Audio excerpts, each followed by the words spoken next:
इस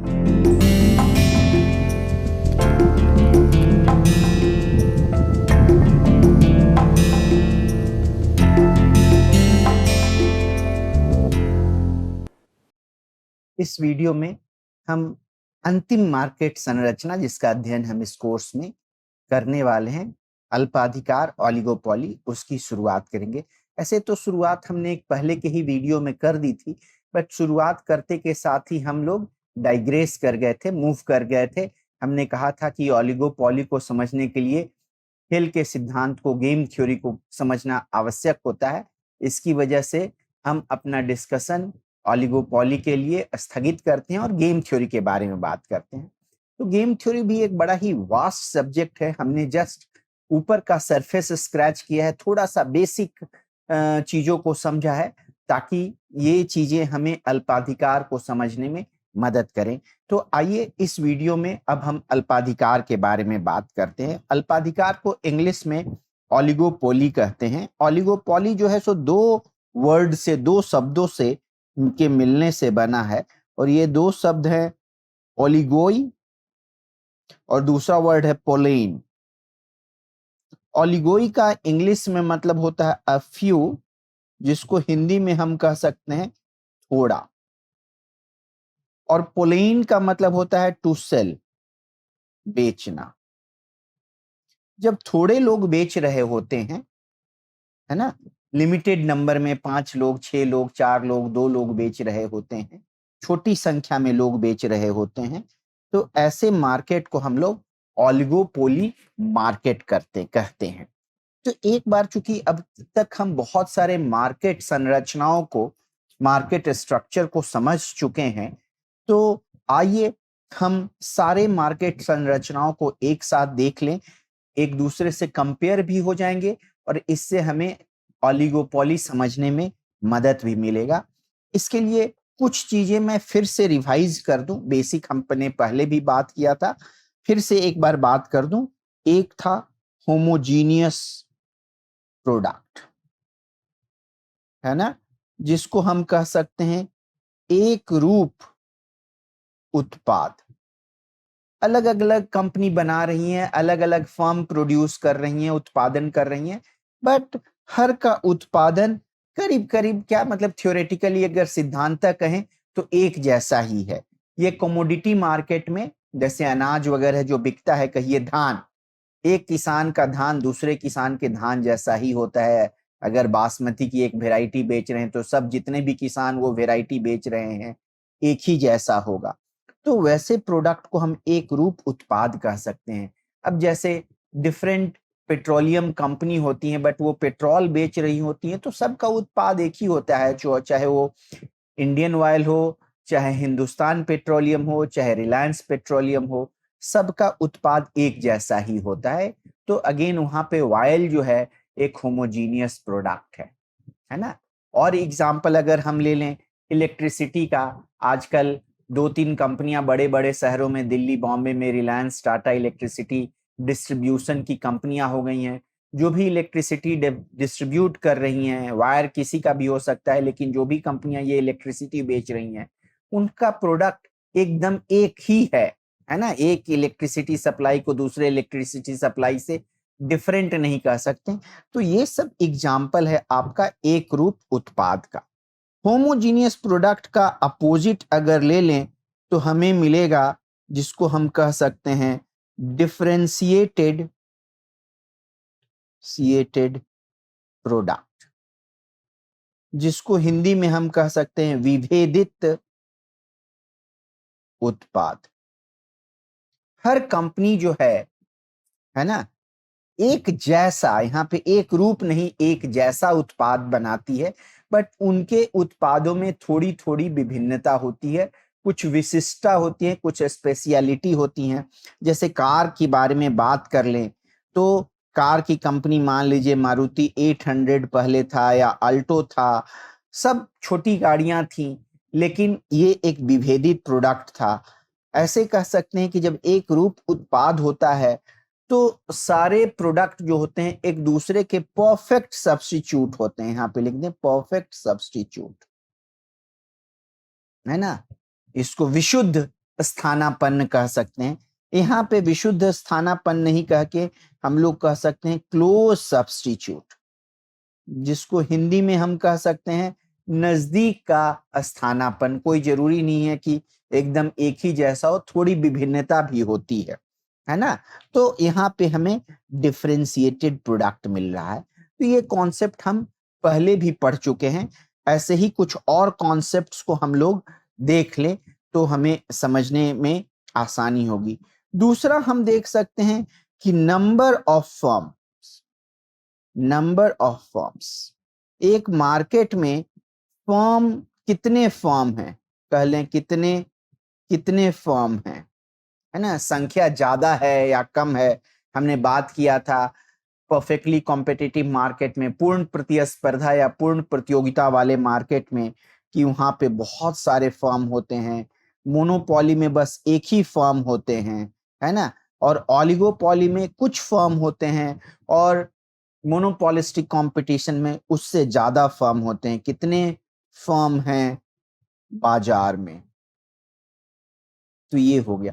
तो इन दोनों चीजों को साथ लेकर के हम डिफरेंट मार्केट स्ट्रक्चर के बारे में बात कर सकते हैं। स्टार्ट करते हैं नंबर ऑफ फर्म से।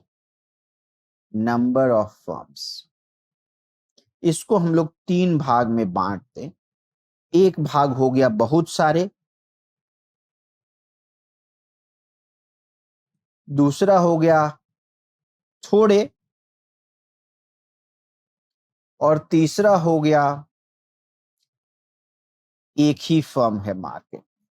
अगर बहुत सारे हैं, इसको इंग्लिश में हम लोग कह देते हैं मेनी, इसको कह देते हैं अ फ्यू, और इसको कह देते हैं वन, है ना। अब बहुत सारे में 2 पॉसिबिलिटी है। एक पॉसिबिलिटी है कि होमोजीनियस या एक रूप उत्पाद होते हैं, होमोजीनियस प्रोडक्ट्स, और दूसरा है डिफरेंशिएटेड प्रोडक्ट।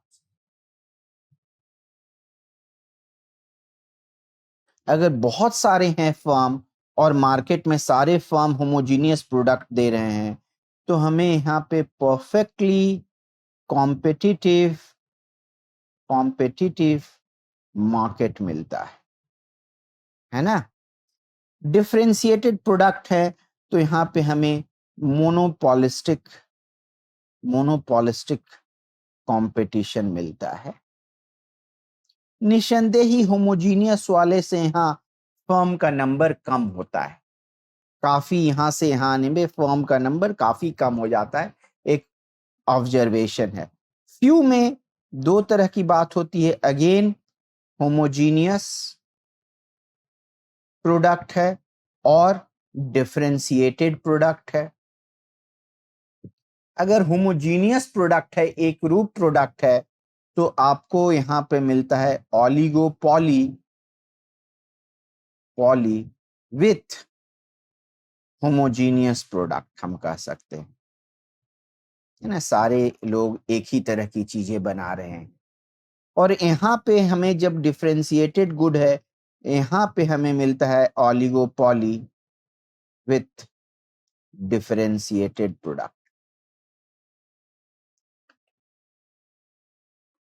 एक समझने की बात है कि यहां से मोनोपोलिस्टिक कंपटीशन से डिफरेंशिएटेड प्रोडक्ट जो है वाला ऑलिगोपॉली है, यहाँ पे फर्म की संख्या ज्यादातर केसेस में यहाँ से ज्यादा होती है। नंबर यहाँ पे मोनोपोलिस्टिक कंपटीशन में ज्यादा होता है, बशर्ते कि ऑलिगोपॉली विथ डिफरेंशिएटेड प्रोडक्ट में। और सिर्फ एक ही है फर्म, तो निसंदेह ही हमें मोनोपोली या एकाधिकार हमें मिलता है। अब हम एग्जाम्पल कुछ ले सकते हैं कि क्या क्या एग्जाम्पल है। अगर यहाँ पे बात करें तो धान, गेहूं, मकई, इलेक्ट्रिसिटी, ये सारी चीजें आ जाएंगी। डिफरेंशिएटेड यहाँ पे प्रोडक्ट की बात करें तो यहाँ पे हमें किताबें हो गई, मूवीज हो गई, म्यूजिक हो गया, संगीत हो गया, ये सारी चीजें हमें मिल जाती। अब एक ग्रुप में, अच्छा एक मैंने गलती कर दिया है कि यहाँ पे इलेक्ट्रिसिटी इस वजह से नहीं होगा कि होमोजीनियस प्रोडक्ट तो है लेकिन फर्म बहुत सारे नहीं, बहुत कम होते हैं। मुझे इलेक्ट्रिसिटी यहाँ पे डालना चाहिए, इलेक्ट्रिसिटी आपको यहाँ पे आ जाएगा, इलेक्ट्रिसिटी यहाँ पे आ गया। उसके बाद सीमेंट आ सकता है यहाँ पे, ये होमोजीनियस गुड है, डिफरेंट कंपनी एक ही तरह की सीमेंट बनाती हैं। अल्कोहल, सिगरेट जो कि अच्छी चीजें नहीं है लेकिन फिर भी हम एग्जाम्पल तो समझ ही सकते हैं, ये सब होमोजीनियस प्रोडक्ट की चीजें मानी जा सकती हैं। ऑलिगोपॉली मार्केट होता है। ऑलिगोपॉली विद डिफरेंशिएटेड प्रोडक्ट में हम सोच सकते हैं आपको एरोप्लेन, है ना, वाइड बॉडी एरोप्लेन, एयरबस अलग तरह के एरोप्लेन हवाई जहाज बना रही है, बोइंग अलग तरह के हवाई जहाज बना रही है।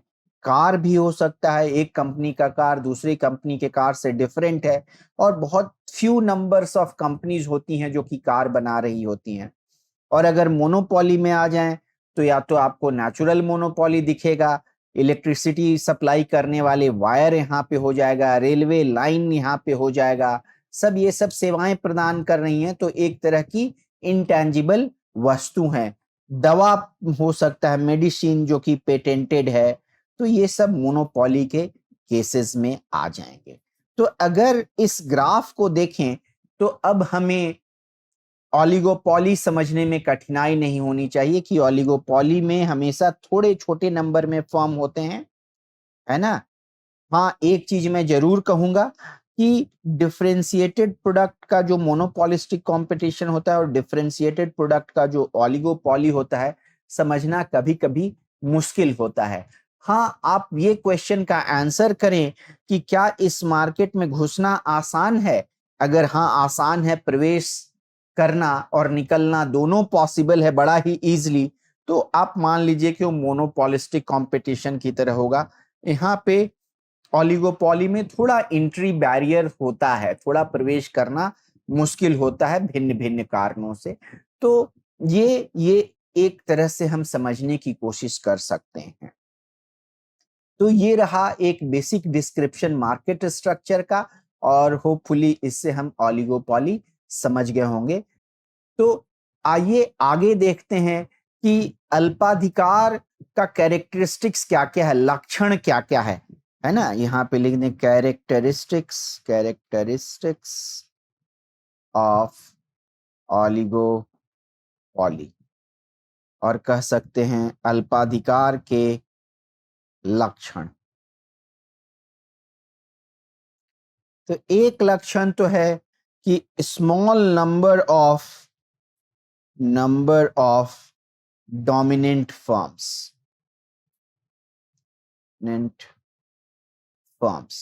छोटी संख्या में प्रभुत्व वाली कंपनियां। यहां पे लिख दें छोटे संख्या में प्रभुत्व वाली फर्म्स, है ना, एक है। दूसरी चीज कि आपको प्रोडक्ट डिफरेंशिएशन देखने को मिलेगा, जिसकी बात हमने पहले भी कर ली है। इन दोनों चीजों की प्रोडक्ट डिफरेंशिएशन मिलना चाहिए, बट कोई जरूरी नहीं है कि हमेशा मिले, कभी कभी होमोजीनियस प्रोडक्ट भी हो सकता है, तो ये उतना नेसेसरी नहीं है। ज्यादा नेसेसरी क्या है, इस चीज पे हमें बहुत ध्यान देने की जरूरत है कि इंटरडिपेंडेंस, एक दूसरे के ऊपर या कह लें परस्पर निर्भरता। जो डिफरेंट कंपनी होती हैं, वो जो डिसीजन लेती हैं, उस डिसीजन में उन्हें ध्यान रखना होता है कि दूसरी वाली कंपनी जो है सो क्या डिसीजन ले रही है, उसके बारे में ख्याल बनाना पड़ता है, सोच बनाना पड़ता है कि दूसरी कंपनी क्या कर रही होगी, तभी ये फर्म डिसाइड कर पाएगी। और दूसरी कंपनी भी ये सोचेगी, अगर दो ही फर्म है तो पहली वाली कंपनी क्या करने वाली है। सारे फर्म्स को एक दूसरे के बारे में सोचना पड़ेगा, एक ख्याल बनाना पड़ेगा, एक बिलीफ बनाना पड़ेगा कि वो क्या करने वाली हैं, और उसी के अनुसार उनको ऑप्टिमल डिसीजन लेना होगा। तो ये बहुत बड़ी पहचान है ऑलिगोपॉली की, ये ऑलिगोपॉली में इंटरडिपेंडेंस का होना। तो अगले वीडियो में हम कुछ एग्जाम्पल लेंगे और फिर उससे आगे बढ़ेंगे। धन्यवाद।